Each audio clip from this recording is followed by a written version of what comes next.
নমস্কার, আমি সঙ্গমিত্রা। আমার এই সহজ রান্না চ্যানেলে আপনাদের সবাইকে স্বাগত। আজ আমি রান্না করছি শাহি কাতলা কালিয়া। আপনারা যে কোনো অনুষ্ঠানে বানিয়ে নিতে পারেন এই শাহি কাতলা কালিয়া। খেতে কিন্তু অসাধারণ লাগে। আপনাদের যদি এই রেসিপিটা ভালো লাগে তাহলে লাইক এবং শেয়ার করবেন, আর রেসিপিটা কেমন হয়েছে অবশ্যই কমেন্ট করে জানাবেন। আর আমার এই সহজ রান্না চ্যানেলটাকে সাবস্ক্রাইব করে পাশের বেল আইকনটা দাবাতে ভুলবেন না। প্রথমেই আমি মাছগুলো ভেজে নেব। তার জন্য কড়াইতে আমি দিয়ে দিচ্ছি সর্ষের তেল। আমি কড়াইতে দিয়ে দিলাম 2 বড় চামচ সর্ষের তেল। এর মধ্যে আমি 3 পিস কাতলা মাছ নিয়েছি। মাছগুলোর মধ্যে আমি নুন, হলুদ আর সামান্য একটু সর্ষের তেল মেখে আমি 10 মিনিট আগে রেখে দিয়েছিলাম। এখন আমি মাছগুলোকে ভেজে নেব।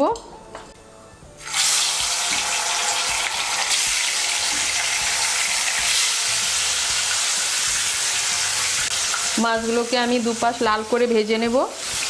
এই দেখুন, মাছগুলোকে আমি লাল করে ভেজে নিয়েছি। এখন আমি মাছগুলোকে তুলে নিচ্ছি। তুলে নিয়ে তেলটাকে একটু কমিয়ে নিচ্ছি।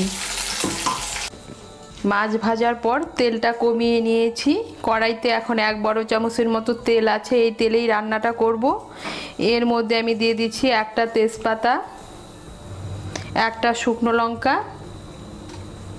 আর দিয়ে দিচ্ছি গোটা গরম মশলা। গোটা গরম মশলার মধ্যে আমি নিয়েছি 4টে এলাচ, 2টো লবঙ্গ আর 1 টুকরো দারচিনি। এলাচের মুখগুলো একটু ফাটিয়ে দিয়েছি।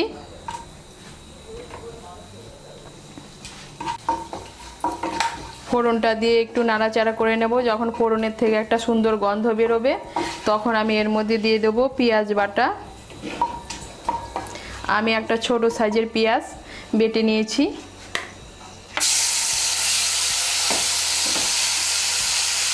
পেঁয়াজ বাটাটাকে তেলের সঙ্গে মিশিয়ে নেব। মিশিয়ে নিয়ে পেঁয়াজ বাটাটাকে একটু ভেজে নেব। এই দেখুন, পেঁয়াজ বাটাটাকে তেলের সঙ্গে মিশিয়ে নিয়ে পেঁয়াজ বাটাটাকে ভেজে নিয়েছি। এখন আমি এর মধ্যে দিয়ে দেব কাঁচা লঙ্কা বাটা আর রসুন বাটা। এর মধ্যে আমি দিয়ে দিচ্ছি 4-5টা কাঁচা লঙ্কা বাটা, আর দিয়ে দিচ্ছি 1 ছোট চামচ রসুন বাটা।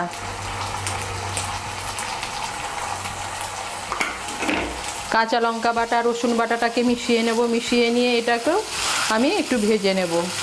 এই রান্নাটাতে একটা করে মশলা তেলের মধ্যে দিয়ে অল্প অল্প করে ভেজে নিতে হবে, তাহলে রান্নার মধ্যে মশলার যে কাঁচা একটা গন্ধ থাকে সেই গন্ধটা থাকবে না। আমি কাঁচা লঙ্কা বাটা আর রসুন বাটাটাকে তেলের সঙ্গে মিশিয়ে নেব। মিশিয়ে নিয়ে এটাকেও ভেজে নেব। এখন এর মধ্যে আমি দিয়ে দেব আদা বাটা। এর মধ্যে আমি দিয়ে দিচ্ছি 1 ছোট চামচ আদা বাটা। আদা বাটাটাকেও মিশিয়ে নেব তেলের সঙ্গে। মিশিয়ে নিয়ে একটু ভেজে নেব।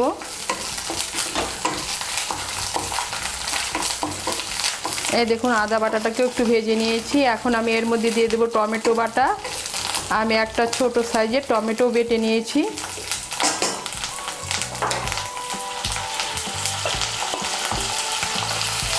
টমেটো বাটাটাকে মিশিয়ে নেব। মিশিয়ে নিয়ে এটাকেও ভেজে নেব। টমেটো বাটাটাকে মিশিয়ে নিয়ে একটু ভেজে নিয়েছি। এখন আমি এর মধ্যে দিয়ে দেব হলুদের গুঁড়ো, লঙ্কার গুঁড়ো। মধ্যে আমি দিয়ে দিচ্ছি 1/2 ছোট চামচ হলুদের গুঁড়ো।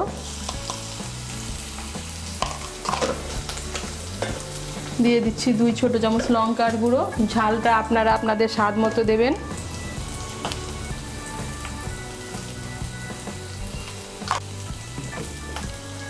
এখন আমি এর মধ্যে দিয়ে দিচ্ছি সামান্য একটু জল। জলটাকে মিশিয়ে নেব। দিয়ে দিচ্ছি স্বাদ মতো নুন।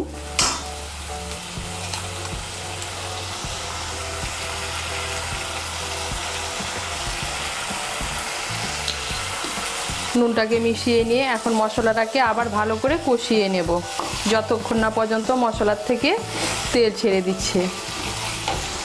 এই দেখুন, আঁচটাকে মিডিয়াম করে মশলাটাকে ভালো করে কষিয়ে নিয়েছি।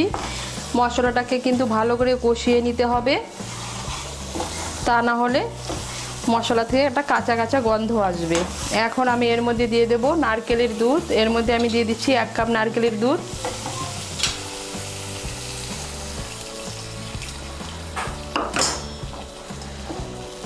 নারকেলের দুধটাকে ভালো করে মিশিয়ে নেব।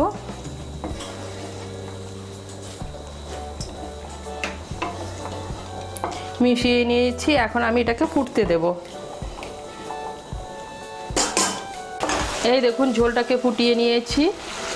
এখন আমি এর মধ্যে দিয়ে দেব ভেজে রাখা মাছগুলো।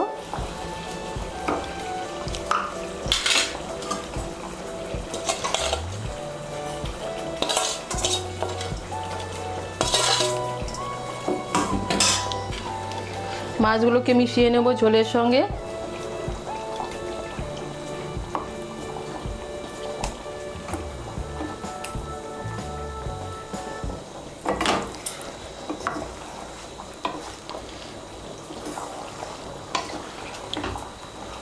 মিশিয়ে নিয়েছি, এখন আঁচটাকে মিডিয়াম করে আমি 5-6 মিনিট রান্না করে নেব। আঁচটাকে মিডিয়াম করে আমি 5 মিনিট রান্না করে নিয়েছি। এখন আমি এর মধ্যে দিয়ে দেব গরম মশলার গুঁড়ো। এর মধ্যে আমি দিয়ে দিচ্ছি 1/2 ছোট চামচ শাহি গরম মশলার গুঁড়ো।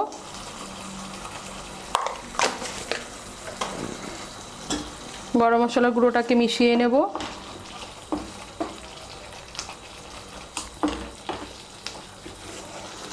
আর দিয়ে দেব 2টো কাঁচা লঙ্কা।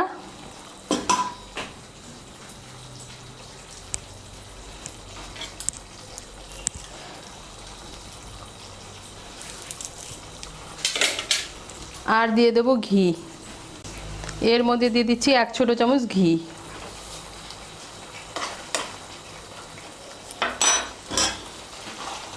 এখন ঘিটাকে ভালো করে মিশিয়ে নেব। ঘিটাকে ভালো করে মিশিয়ে নিলেই তৈরি শাহি কাতলা কালিয়া। তৈরি হয়ে গেল শাহি কাতলা কালিয়া। এখন গ্যাসটাকে বন্ধ করে 2-3 মিনিটের জন্য ঢেকে রেখে দেব। 2-3 মিনিট পর ঢাকনা খুলে পরিবেশন করব।